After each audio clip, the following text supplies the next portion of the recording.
Hey everybody, welcome back to Scribbles with Jonathan. I'm your host, Jonathan Rector. You can check out my website and my work at jonathanrector.com.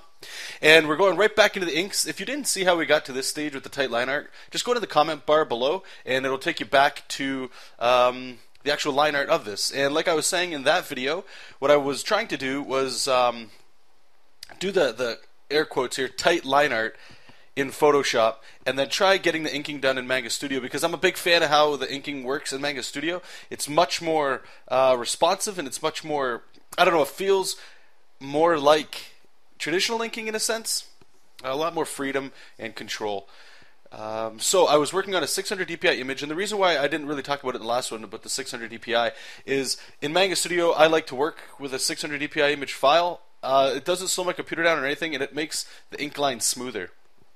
And what I've done before in the past is I would have a 300 dpi image, which is what I normally work with in Photoshop, and then I would try to bring it into Manga Studio and ink over top of it. And since it's coming to a 600 dpi image, it would get really weird. There'd be like this weird kind of gray shading around some of the lines. It just didn't look that good. So what I did come across with doing this is that it actually turned out pretty good.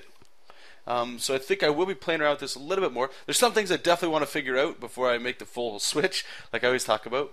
But yeah, so here I'm just trying to decide how much shading I want to put on the Red Ranger here. I didn't want to make it overly shiny and overly rendered, I suppose you could say. I did finish this with a colored version, and I have recorded that. So that video will probably come out tomorrow, maybe later today. But yeah, so I've already decided where I wanted my light source. If you could tell already from the very beginning one, the top left is where I was going. And since I knew that, everything else pretty much is pretty standard here. We're going to have a cast shadow coming up here in a second from his head. And I don't know why Manga Studio, when I'm filling in, it's adding in this weird white halo around everything. And I didn't go into the settings to change it too much. I just wanted to keep drawing. So I just kind of made do without it. And still playing around with some of the layers and the settings there. And adding some line weight there. I'm a big fan of doing the line weight. It always helps, especially when it's opposing the light source. It's always a good thing to remember. And here I was just messing around with the lasso tool to get some sharp shapes in there. And one thing Manga Studio does make me do, and I notice it a lot right when I'm watching this video, is because the rendering tool is so good, I don't want to say the rendering tool, but the inking tool is very good, that it makes me want to start rendering right away. And normally how I work is I will do the exact stages you're seeing here, except I'll only block in my blacks first, so I know where all my light is, and then I'll do the rendering afterwards. Like if I just start jumping into rendering, sometimes I can over-render something, or add rendering where it doesn't need to be, because I'll just be throwing shadows over top of it. And like I was saying, you can see me as I'm drawing here, like every now and then I'll be rendering here and there. I just can't help it sometimes when you guys know too, probably, if you're doing the inking and all that stuff, or if you're just rendering in general, as you get in there, the more you're working with it, sometimes you just, it just gets fun, and you just want to go in there and you just want to start throwing rendering or whatever feels good at the time to do. So again, doing that contour line on the tight line art makes it a big help when we're going to do the inks, because as you can see real quick there on the hand, all I needed to do was go in there and add some line weights over the fingers so that it separated it. And here I'm just kind of deciding on my own here where I'm going to put the shadows. Fill those guys in. Thinking was pretty simple on this one. It was a little complicated on the hand here because I knew the more shadow I started pushing this arm in, there'd have to be some cast shadows coming in from the other areas on his body. But couldn't really help it considering where I put the shadow of his head.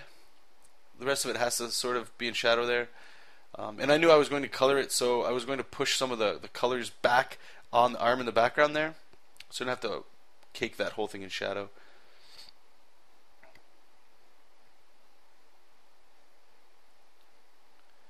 And again, just pushing shadow and light and stuff. It might look like I'm just throwing shapes in, but what I'm trying to do is build up on the planes that are already there.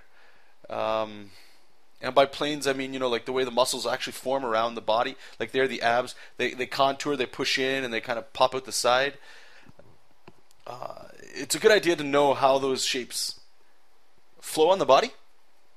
That way when you do add your shading, or just line weights if you don't like doing shading, it's important to at least know if you're going to render the direction that the shapes are flowing. So I'm pretty much done. Oh, I saw the right side of his helmet here. I wanted to add in a little bit more shadow. I think at the end of this part here, I'm going to jump right into rendering around in the rest of the image. Yep, and we just start jumping in.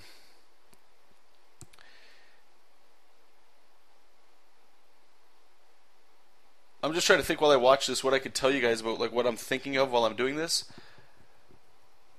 I have done other rendering videos in the past. You guys can just check out on in my video history. Just to go check out a couple videos I did do on rendering to see what I'm thinking of while I'm doing that. Again, trying to get those lines to roll over the form. So, you know, right here is all his his abs right there. So it's rolling over those abs. We all know what abs look like. You might not have them, but you know what they look like. It's just going in there and adding like that rolled form in a sense. It helps push it and give it that illusion that it's actually in a three-dimensional space. And the fingers in here, you can really see what I'm talking about there. Just adding some more in there. And the beauty of working digital is that I can just quickly switch the brush to white and even render in white. And you could totally do that if you're using whiteout.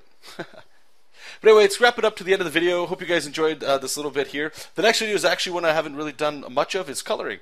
So stay tuned for that. Thank you so much for watching and sharing the video. Take care. Keep reading comics. Keep making comics. And we'll talk to you next time.